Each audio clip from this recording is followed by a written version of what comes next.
Bienvenue pour cette nouvelle vidéo. Aujourd'hui, je vais vous parler de la recherche du lieu ou de la ville où vous pouvez faire un investissement immobilier lucratif. Si vous êtes dans des villes telles que Munich, Francfort ou Stuttgart, alors il est nécessaire de faire la recherche de localités pour vos investissements car dans ces villes, effectivement, avoir un cash flow et acheter des immobiliers à de prix en dessous du marché, c'est pratiquement impossible. Et c'est seulement après avoir étudié ce type de zone qu'il est plus facile pour toi ou pour toute personne de pouvoir effectuer un achat en dessous du marché. Parce que effectivement, lorsque tu connais déjà les prix pratiqués, tels que les prix par mètre carré, ou par exemple le loyer moyen pratiqué dans la zone, forcément, lorsque tu regardes dans la file d'annonces, il est plus facile de trier et de reconnaître les prix qui sont assez abordables. Et c'est ensuite que tu pourras passer sur l'ordinateur pour faire une étude approfondie et voir exactement l'objet et s'il vaut la peine. Si tu veux comme moi utiliser ce type de liste pour pouvoir rechercher de façon fiable un objet, je te prie de rester jusqu'à la fin pour pouvoir comprendre et voir les sources que j'ai pu utiliser. La recherche d'une localité stratégique ou d'une ville stratégique pour son investissement passe par ce travail ou ce type de travail. Surtout lorsqu'on ne connaît pas effectivement la zone où on veut potentiellement acheter. Donc du coup, euh, j'ai dû faire cette liste, comme je le montrais tantôt. J'ai dû faire cette liste où j'ai dû recenser toutes les villes de, du Baden-Württemberg et avec le nombre d'habitants, le nombre d'universités, le nombre d'étudiants par université et le nombre d'étudiants dans les Hochschulen. Et le plus important encore, c'est la distance que je pourrais parcourir. Et je pense que le plus important, car c'est vrai, on veut investir, mais il faut savoir l'effort qui est. Lorsque vous trouvez un objet, par exemple, et qu'il faut parcourir 200 km, une fois c'est bon. Pour aller visiter, il faudra compter qu'il faut aller visiter l'objet une fois. La deuxième fois, peut-être avec un goutte acteur. Et peut-être la troisième fois avec le notaire, bien que vous pouvez aussi choisir votre notaire, où vous pouvez signer. Il faudra chercher le locataire, pour ça il faudra faire plusieurs visites. Une seule, ça suffira si l'objet est forcément demandé.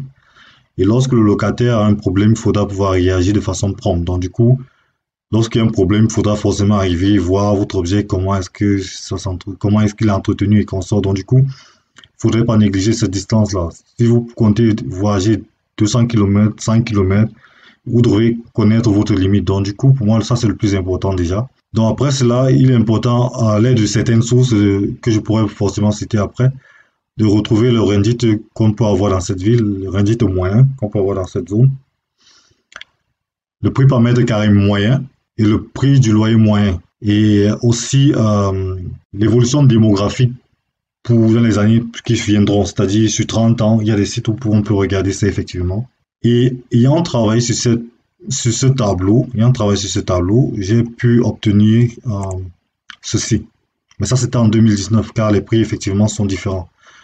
Donc, j'ai pu retenir ces différentes villes et ces rendements, prix d'achat et loyer.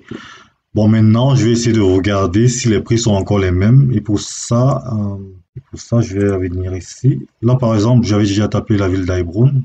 Sur HomeD, ça c'est aussi un site où vous pouvez effectivement euh, taper. Si vous tapez Heilbronn, par exemple, ça me donne 3250 euros le mètre carré. Sur le mid-price, ça fait 10,40 euros le mètre carré. Et encore qu'il faut voir les zones qui sont prisées, parce que plus c'est un peu foncé, plus c'est prisé, quoi. Donc, plus c'est foncé, plus c'est prisé. Donc, il faudra encore voir les zones par zone. Là, par exemple, c'est 12 euros le mètre carré.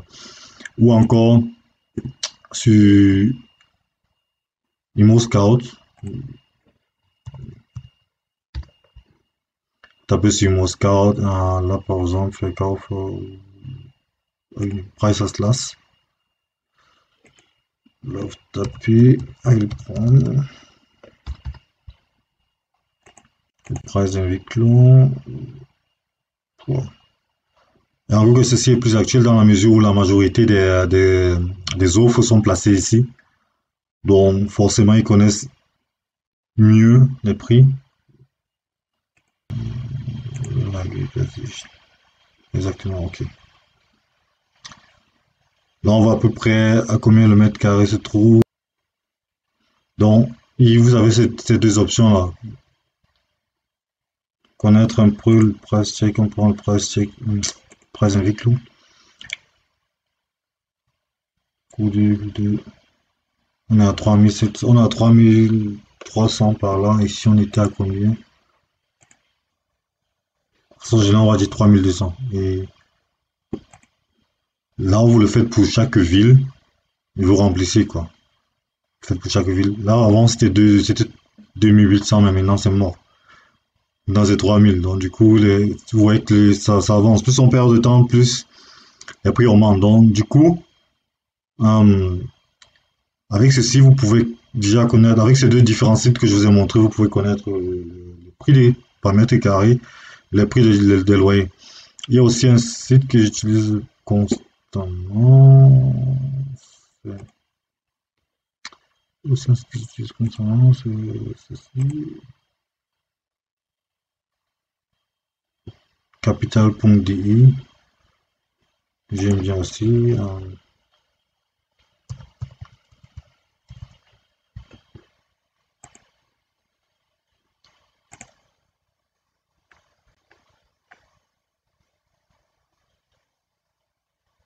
Donc, du coup, là, vous pouvez voir par zone, ça vous donne les prix, on va dire. Ici, ça monte touche net 3100. Price panne entre 2369 et pratiquement 4000 euros. Ça augmente. Donc, du coup, là, si vous montre indiqué.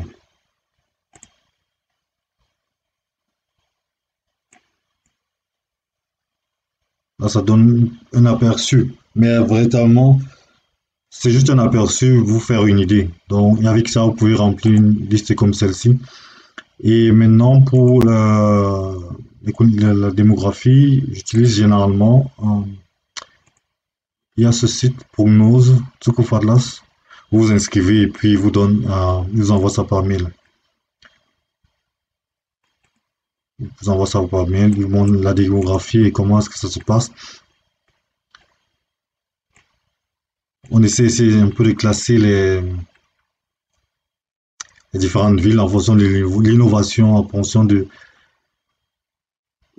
plusieurs critères. Donc, vous pouvez utiliser aussi, essayer de lire exactement, vous avez peut-être ces régions avec les chances en fonction de certains éléments. Ou encore, Wegweise Commune, c'est aussi un site que vous pouvez classer différentes villes et voir le Buffel Conseil sur plusieurs années, différentes années. Mais il faut juste savoir, il faut prendre ces informations avec des pincettes parce qu'effectivement, c'est un regard dans le futur, c'est un pronostic. Donc, du coup, je peux maintenant les comparer sur 2025 ou 2030. Donc, du coup, ça, c'est ce qu'ils espèrent. De cette façon qu'ils voient les deux populations évoluer. C'est exactement, on voit le Bevölkerungsentwicklung avec Prozenzahl, die Louvre-Safen, Eltenjährige et tout le reste.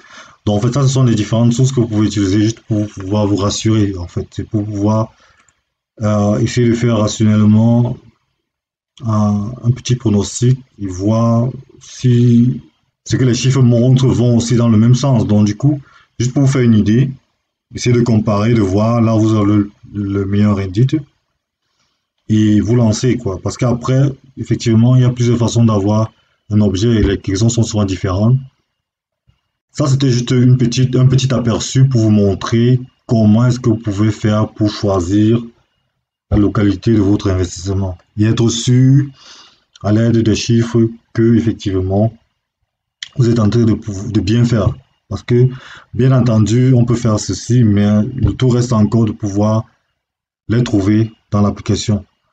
Donc, si vous avez aimé ce type de contenu, je vous prierai de vous abonner sur la page déjà et de de liker et aussi de partager pour pouvoir euh, instruire d'autres personnes dans ce milieu de l'immobilier, essayer d'apprendre et avec le temps de pouvoir faire ses choix soi-même. Merci.